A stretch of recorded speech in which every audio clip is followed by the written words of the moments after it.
বন্ধুরা, আজ আপনাদের শোনাবো বিভূতিভূষণ বন্দ্যোপাধ্যায়ের মেডেল। কয়েক বছর পূর্বে এই ঘটনা ঘটেছে, তাই এখন মাঝে মাঝে আমার মনে হয় ব্যাপারটা আগাগোড়া মিথ্যে। আমারই কোনো প্রকার শারীরিক অসুস্থতার দরুন হয়তো চোখে ভুল দেখে থাকবো বা ওই রকম কিছু, কিন্তু আমার মন বলে তা নয়। ঘটনাটা মিথ্যে ও অবাস্তব বলে উড়িয়ে দেওয়ার কোনো কারণ ঘটেনি। আমার তখনকারের অভিজ্ঞতাই সত্যি, এখন যা ভাবছি তাই মিথ্যে। ঘটনাটা খুলে বলা দরকার। প্রসঙ্গক্রমে গোড়াতেই একথা বলে রাখি যে গত 10 বৎসরের মধ্যে আমার শরীরে কোনো রোগবালাই নেই। আমার মন বা মস্তিষ্ক সম্পূর্ণ সুস্থ আছে, এবং যে সময়ের কথা বলছি এখন থেকে বছর 4 আগে, তখনও সম্পূর্ণ সুস্থ ছিল। আমার স্কুল মাস্টারের জীবনে অত্যাশ্চর্য বা অবিশ্বাস্য ধরনের কখনো কিছু দেখিনি। অন্য 5 জন স্কুল মাস্টারের মতোই অত্যন্ত সাধারণ ও একঘেয়ে রুটিন বাঁধা কর্তব্যের মধ্যে দিয়েই দিন কাটিয়ে চলেছি আজ বহু বৎসর। সে বছর বর্ষাকালে গরমের ছুটির কিছু পরে একদিন ক্লাসে পড়াচ্ছি। এমন সময় একটি ছেলে আরেকটি ছেলের সঙ্গে হাত কাড়াকাড়ি করে কী একটা কেড়ে বা ছিনিয়ে নেবার চেষ্টা করছে। আমার চোখে পড়ল। আমি ওদের দুজনকে অমনোযোগিতার জন্যে ধমক দিতে অন্য একটি ছেলে উঠে বলল, স্যার, কামিককে সুধীরের মেডেল কেড়ে নিচ্ছে। কার মেডেল? কিসের মেডেল? সুধীর নামে ছেলেটি দাঁড়িয়ে উঠে বললে, আমার মেডেল স্যার। অন্য ছেলেটির দিকে চেয়ে বললুম, ওর মেডেল তুমি নিচ্ছিলে কামিককে? কামিককে ওরফে কামাক্ষাচরণ মৌলিক নামে ছেলেটি বললে, নিচ্ছিলুম না স্যার, দেখতে চাইছিলুম, তাও দেবে না। ওর মেডেল যদি ও না দেয় তোমার কেড়ে নেবার কি অধিকার আছে? বসো, ওরকম আর করবে না। কথা শেষ করে সুধীরের দিকে চেয়ে ক্লাসের ছেলেদের পরস্পরের মধ্যে ভ্রাতৃভাব ও সৈক্যতাকার ঔদার্য সম্বন্ধে নাতিদীর্ঘ একটি বক্তৃতা দেওয়ার পরে ঈষৎ কৌতূহলের সঙ্গে জিজ্ঞেস করলুম, কই, কি মেডেল দেখি? কোথায় পেলে মেডেল? ভেবেছিলুম আজকাল কলকাতার পাড়ায় পাড়ায় যেসব ব্যাডমিন্টন খেলা, সাঁতারের বা দৌড়ের প্রতিযোগিতা প্রভৃতি অনুষ্ঠিত হয়ে থাকে, তারই কোনো কিছুতে সুধীর হয়তো চতুর্থ স্থান বা ওই ধরনের কোনো সাফল্য লাভ করে ছোট্ট এতটুকু একটা আদুলির মতো মেডেল পেয়ে থাকবে, এবং সম্পূর্ণ স্বাভাবিক যে সে এটা ক্লাসে এনে 5 জনকে গর্ব ভরে দেখাতে চাইবে। এমনকি এই ছুতো অবলম্বন করে ক্লাস শুদ্ধ হেডমাস্টারের কাছে দলবদ্ধ হয়ে গিয়ে একবেলার জন্যে ছুটিও চাইতে পারে। সুতরাং মেডেলটা যখন আমার হাতে এসে পৌঁছল তখন সেটাকে তাচ্ছিল্যের সঙ্গে হাত পেতে নিলুম, কিন্তু মেডেলটার দিকে একবার চেয়ে দেখে চেয়ারে সোজা হয়ে বসলুম। না, এ তো পাড়ার ব্যাডমিন্টন ক্লাবের বাজে মেডেল নয়। মেডেলটা পুরনো, বড় ও ভারী চমৎকার গড়ন। কী জিনিস দেখি? মেডেলের গায়ে কি লেখা রয়েছে? অন্ধকার ক্লাসরুমে ভালো পড়তে পারলুম না। ও পিঠ উল্টে দেখি মহারানী ভিক্টোরিয়ার অল্প বয়সের মূর্তি খোদাই করা। পকেটে চশমা নেই, মনে হলো অফিস ঘরের টেবিলে ফেলে এসেছি। ইতিমধ্যে অনেকগুলি ছেলে ভিড় করেছে আমার চেয়ারের চারিপাশে মেডেল দেখবার জন্যে। তাদের ধমক দিয়ে বললুম, যাও বসোকে সব, ভিড় করো না এখানে। একটা ছেলেকে বললুম, কী লেখা আছে মেডেলের গায়ে পড়ো তো। ক্লাস 4-এর ছেলে অতি কষ্টে ধীরে ধীরে পড়লে, ক্রাইমিয়া, সিভাস্টোপোল, ভিক্টোরিয়া রেজিনা। ওপিটি, sergeant S B. Perkins, 6th dragoon guards, 1854 সাল। দস্তুর মতো অবাক হয়ে গেলুম। ক্রাইমিয়ার যুদ্ধের সময় সিভাস্টোপোলের রণক্ষেত্রে কোনো সাহসের কাজ করবার জন্যে এই মেডেল দেওয়া হয়েছিল ইংল্যান্ডের সামরিক দপ্তর থেকে ড্রাগন গার্ডস সৈন্যদলের সার্জেন্ট পারকিন্সকে। এ তো সাধারণ জিনিস মোটেই নয়। Crimea, Sevastopol, church of the light brigade, কিন্তু কলকাতার নীলমণি দাসের লেনের সুধীর সাহার কাছে সেই মেডেল কোথা থেকে আসে? এদিকে এসো, এই মেডেল কোথায় পেয়েছ? ওটা আমার স্যার। তোমার তো বুঝলুম, পেলে কোথায়? আমার দাদু দিয়েছেন স্যার। তোমার দাদু কোথায় পেয়েছিলেন জানো? হ্যাঁ স্যার, জানি। আমার দাদুর বাবার কাছে এক সাহেব জমা রেখে গিয়েছিল। কীভাবে? আমাদের মদের দোকান ছিল কিনা স্যার, মদ খেয়ে টাকা কম পড়লে ওটা বাঁধা রেখে গিয়েছিল, আর নিয়ে যায়নি। দাদুর মুখে শুনেছি। হিসেব করে দেখলুম 86 বছর উত্তীর্ণ হয়ে গিয়েছে সেই বছরটি থেকে, যে বছরে সার্জেন্ট পারকিন্স সে যেই হোক এই মেডেল পায়। তখন তার বয়স যদি 20 বছরও থেকে থাকে, এখন তার বয়স হওয়া উচিত 106। সুতরাং সে মরে ভূত হয়ে গেছে কোন কালে। সেদিন ছিল শনিবার, সকাল সকাল স্কুল ছুটি হবে এবং অনেক দিন পরে সেদিন দেশে যাব পূর্বেই ঠিক করে রেখেছিলুম। আমার এক গ্রাম সম্পর্কে জ্যাঠামশাই ইতিহাস নিয়ে নাড়াচাড়া করেন, বেশ পড়াশুনো আছে, গ্রামেই থাকেন। ভাবলুম তাকে মেডেলটা দেখালে খুশি হবেন খুব। সুধীরের কাছ থেকে মেডেলটি চেয়ে নিলুম। সোমবারে ফেরত দেব বললুম। স্কুলের ছুটির পরে বাসা থেকে সুটকেস নিয়ে শিয়ালদা স্টেশনে এসে আড়াইটের গাড়ি ধরলুম। দেশের স্টেশনে যখন নামলুম তখন বেলা 5:30। 2 মাইল রাস্তা হেঁটে বাড়ি পৌঁছতে প্রায় সন্ধ্যা হয়ে গেল। সন্ধ্যার আগেই হয়তো পৌঁছতে পারা যেত, কিন্তু আমি খুব জোরে হাঁটিনি। ভাদ্র মাসের শেষ, অথচ বৃষ্টি তত বেশি না হওয়ায় পথঘাট বেশ শুকনো খটখটে। পথের ধারের বর্ষা শ্যামল গাছপালা চোখে বড় ভালো লাগছিল অনেক দিন কলকাতা বাসের পরে। তাই জোরে পা না চালিয়ে আস্তে আস্তে হেঁটে আসছিলুম। এখানে প্রথমেই বলি, আমার বাড়িতে কেউ থাকে না। পাশের বাড়ির এক বৃদ্ধা আমি গেলে রান্না করে দিয়ে আসতেন বরাবর। আমার এক বাল্যবন্ধু বৃন্দাবন অনেক বছর ধরে বিদেশে থাকে। পিসিমার মুখে শুনলুম আজ দিন 15 হলো বৃন্দাবন বাড়ি এসেছে। শুনে বড় আনন্দ হলো। সন্ধ্যার পরে ওর সঙ্গে দেখা করব ঠিক করে চা খেয়ে নদীর ধারে বেড়াতে বার হলুম। যাবার সময় সুটকেসটা খুলে মেডেলটা পকেটে নিলুম। বৃন্দাবনকেও দেখাবো। নদীর ধারে গিয়ে দেখি বর্ষার দরুন নদীর জল ভয়ানক বেড়েছে। নদীর জল খুল ছাপিয়ে দুধারের মাঠে পড়েছে। অনেকক্ষণ বসে রইলুম। সন্ধ্যার অন্ধকার নামল একটু একটু।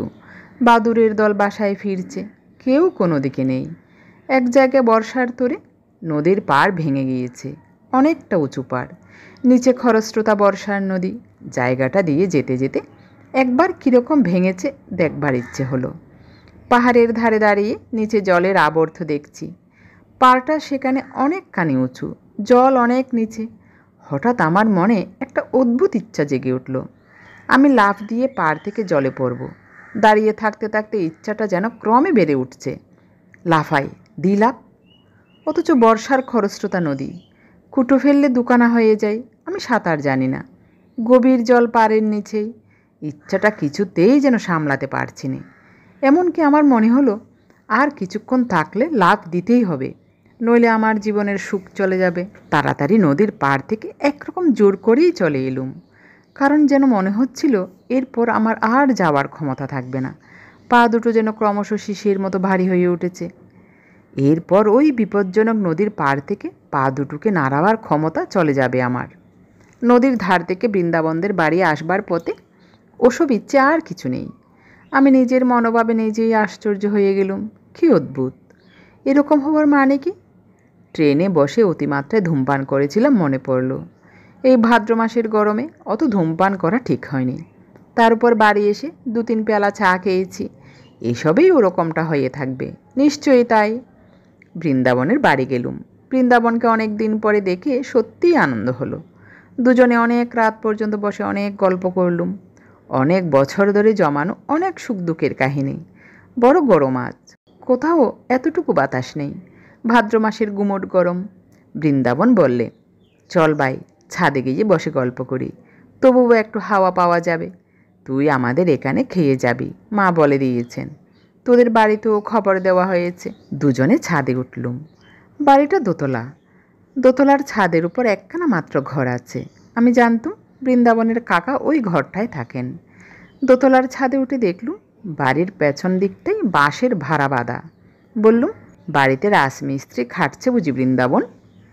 হাঁ ভাই, কাকার ঘরটা মেরামত হবে। উত্তর দিকে দেয়ালটার গা থেকে নোনা ধরা ইটগুলো বার করা হচ্ছে।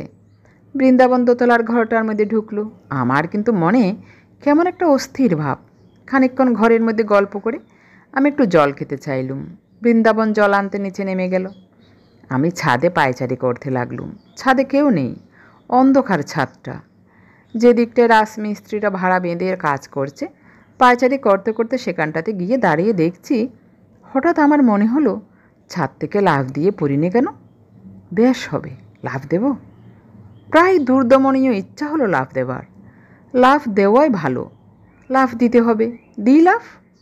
এমন সময় বৃন্দাবন ছাদের উপর এসে বললে, আয় ঘরের মধ্যে, মা চা পাঠিয়ে দিচ্ছেন। ওখানে দাঁড়িয়ে কেন?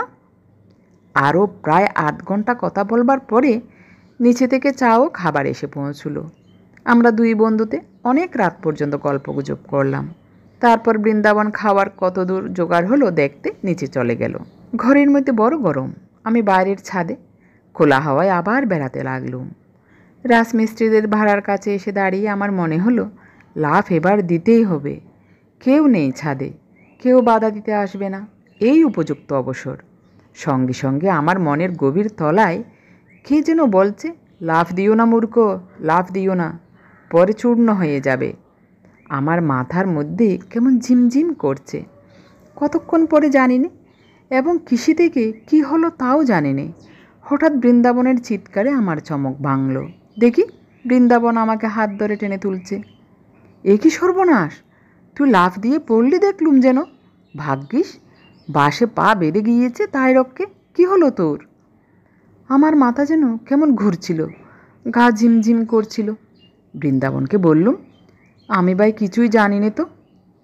বৃন্দাবন ঘরের মধ্যে নিয়ে গিয়ে আমায় শুইয়ে দিলে। সকলে বললে, ট্রেনে আসার দরুন আর গরমে শরীর কীরকম খারাপ হয়ে মাথা ঘুরে পড়ে গিয়েছিলুম। আমি জানি মাথা ঘুরে পড়ে আমি যাইনি, লাফ আমি ইচ্ছে করে দিয়েছিলুম। তবে ঠিক যে সময়টাতে আমি লাফ দিয়েছি সে সময়ের কথাটা আমি অনেক চেষ্টা করে কিছুতেই মনে করতে পারলুম না। বিছানায় শুয়ে বেশ সুস্থ বোধ করলুম। পাশ ফিরতে হঠাৎ যেন কি একটা শক্ত জিনিস বুকের কাছে ঠেকলো। পকেটে হাত দিয়ে দেখি সুধীরের সেই মেডেলটা। আশ্চর্য, এটার কথা এতক্ষণ একেবারে ভুলেই গিয়েছিলুম। বৃন্দাবনকে সেটা দেখালুম। ওদের বাড়ির সকলে মেডেলটা হাতে করে ঘুরিয়ে ঘুরিয়ে দেখলে। রাত্রে নিজের ঘরে এসে শুয়ে পড়লুম। আমার বাড়িতে কেউ নেই বর্তমানে, একাই থাকি এক ঘরে। একটা জিনিস লক্ষ্য করছি, যখন থেকে বৃন্দাবনের বাড়ি থেকে বার হয়ে পথে পা দিয়েছি তখন থেকে কেমন এক ধরনের ভয় করছে আমার। বাড়িতে যখন ঢুকলুম তখন ভয়টা যেন বাড়ল। একা ঘরে কতবার এর আগে শুয়েছি, এমন ভয় হয়নি মনে কোনো দিন। না, শরীরটা সত্যিই খারাপ। শরীর খারাপ থাকলে মনও দুর্বল হওয়া স্বাভাবিক। আলো নিভিয়ে শুয়ে পড়লুম। আমার শিয়রের কাছে একটা বড় জানালা। জানালা দিয়ে বাড়ির পেছনের বনবাগান চোখে পড়ে। বেশ জ্যোৎস্না উঠেছে, কৃষ্ণপক্ষের একাদশীর জ্যোৎস্না। হাওয়া আসবে বলে জানলা খুলে রেখেছি। কতক্ষণ ঘুম হয়েছিল জানি নে, ঘণ্টা কানেকের বেশি হবে না।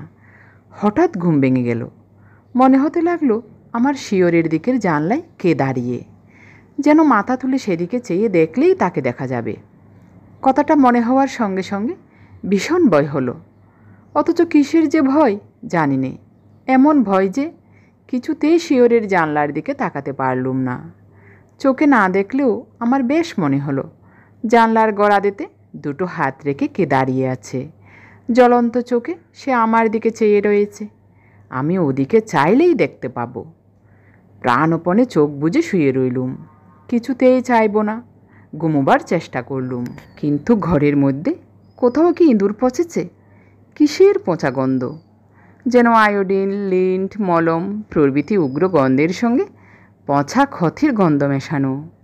এতকাল বাড়িতে থাকা নেই, যার উপর বাড়িঘর পরিষ্কার করার ভার সে কিছুই দেখাশোনা করে না বোঝা গেল। কে যেন আমার মনের ভেতর বলছে, চেয়ে দেখো, তোমার মাথার শিয়রের জানলার দিকে চেয়ে দেখো না।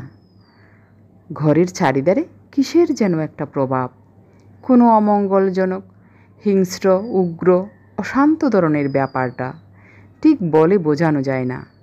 আমি যেন ভয়ানক বিপদগ্রস্ত। সে এমন বিপদ যা আমাকে মরণের দূর পর্যন্ত পৌঁছে দিতে পারে।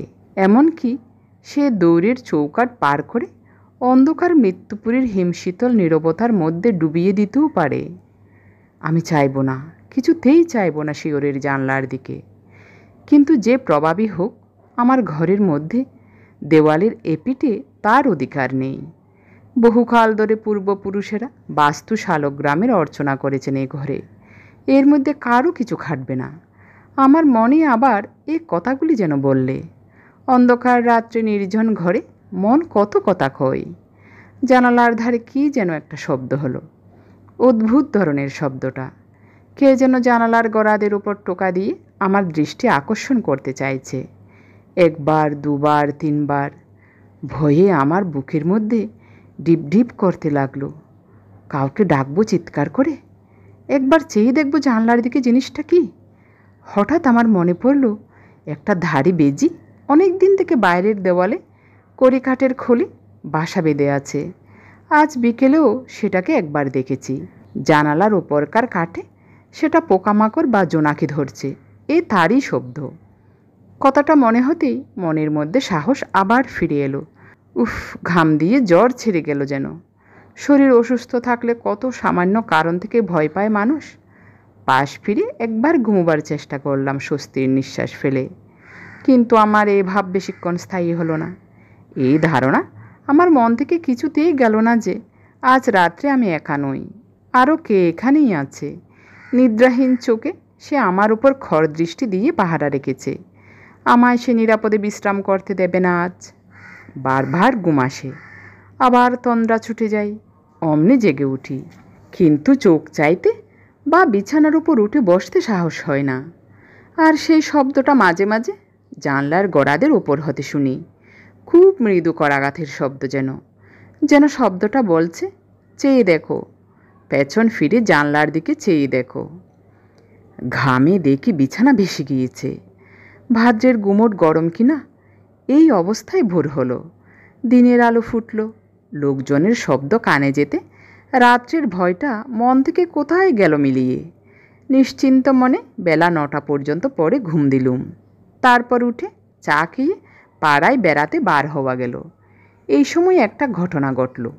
তখন আমি তার বিশেষ কোনো মূল্য দিইনি, কিন্তু পরে সব কথা মনে মনে আলোচনা করে দেখে সেটা ভারী আশ্চর্য বলেই মনে হয়েছিল। ওপাড়ার পথে আমার সেই জ্যাঠামশাইয়ের সঙ্গে দেখা। তাকে দেখাবার জন্যে আমি মেডেলটা কাল রাত্রে সঙ্গে নিয়েই বেরিয়েছিলুম, কিন্তু বৃন্দাবনদের বাড়িতে নিমন্ত্রণের জন্যে তার সঙ্গে দেখা করতে পারিনি। আমায় দেখে তিনি বললেন, এই যে সুরেন, ভালো আছো? কাল তুমি এসেছো দেখলুম, তখন অনেক রাত, তা আর ডাকলুম না।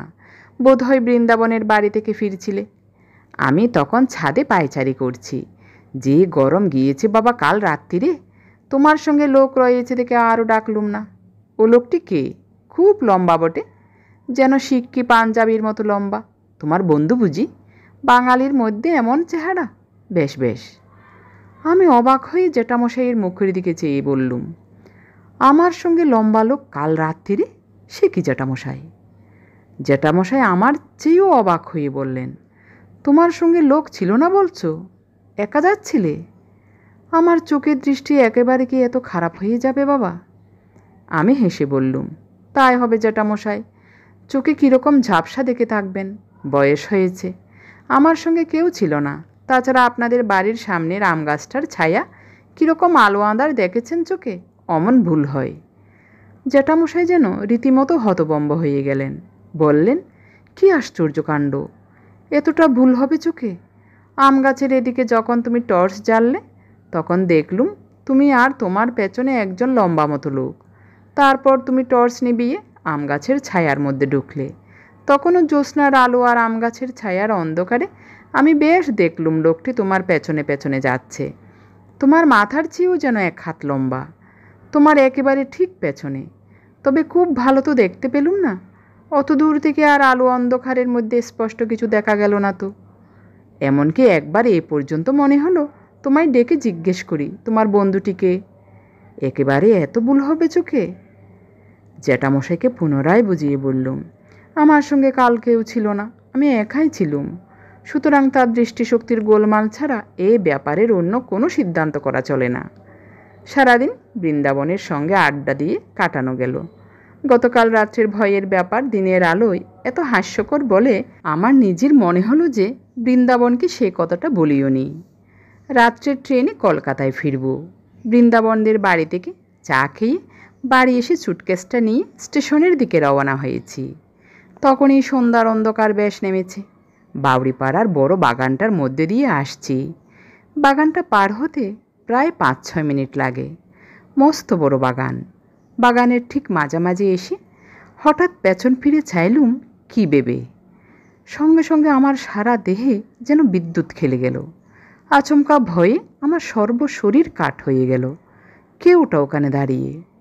রাস্তা থেকে একটু পাশে আগাছার জঙ্গলের মধ্যে আধ অন্ধকারে এক অদ্ভুত মূর্তি, খুব লম্বা, তার মাথায় ঘোড়ার বালামচির সেই এক লম্বা ধরনের টুপি, পাতলা লোহার চেন দিয়ে থুতনির সঙ্গে বাঁধা।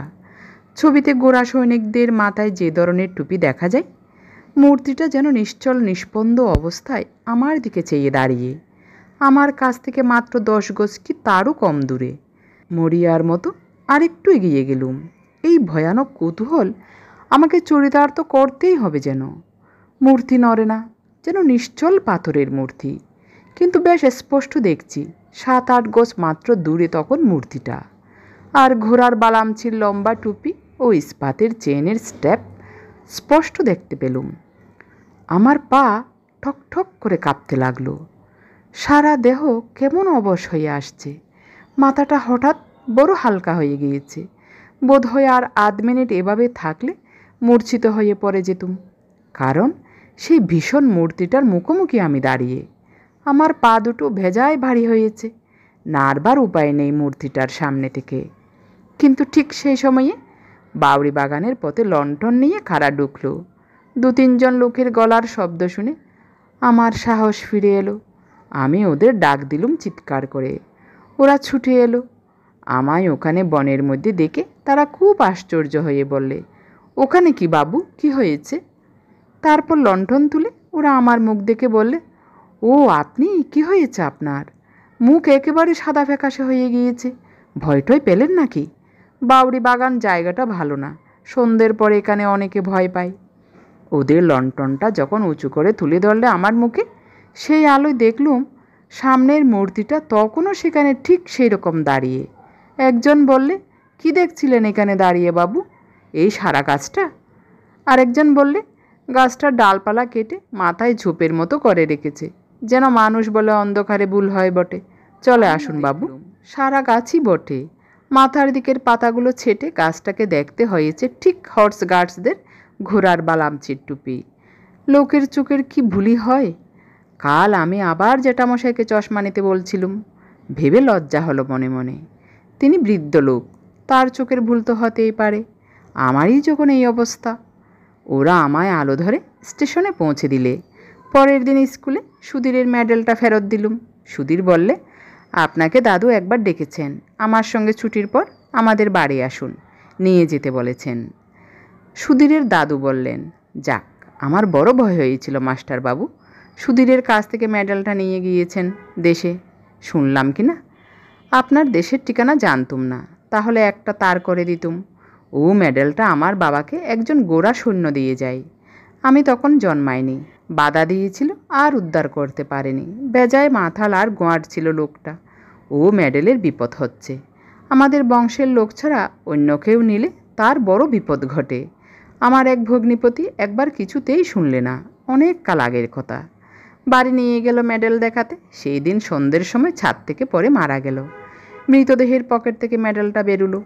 আমি কলের পুতুলের মতো শুধু বললুম, ছাদ থেকে পকেটে মেডেল পাওয়া গেল? হ্যাঁ মাস্টারবাবু, আমার নিজের ভগ্নিপতি, মিথ্যা কথা তো বলবো না, আজ 27-28 বছর আগের কথা। ওটা আরও 2-1 জন নিয়েছে, তক্ষুনি ফেরত দিয়ে গিয়েছে। বলে রাতে ভয় পায়, গা ছমছম করে, কে যেন পেছনে ফলো করছে বলে মনে হয়। ও বাইরের লোকের সহ্য হয় না, প্রাণ পর্যন্ত বিপন্ন হয়। তাই ভাবছিলুম একটা তার করে দেব, একটা কথা বলা দরকার। মাসখানেক পরে আমি আবার দেশে যাই। বাউরি বাগানে ঢুকে যেখানে সে রাত্রে ভয় পেয়েছিল, সেদিকে চেয়ে দেখে সে সারা গাছটা কোথাও আমার চোখে পড়ল না। যে আম গাছটার ধারে সারা গাছটা দেখেছিল, সেখানে দিন মানে বেশ ভালো করে দেখেছি, কোথাও সেই সারা গাছ নেই। বা গাছ কেটে নিলে যে গুড়িটি থাকবে তারও কোনো চিহ্ন নেই। কশ্চিনকালে সেখানে একটা বড় সারা গাছ ছিল বলে মনেও হয় না জায়গাটা দেখে।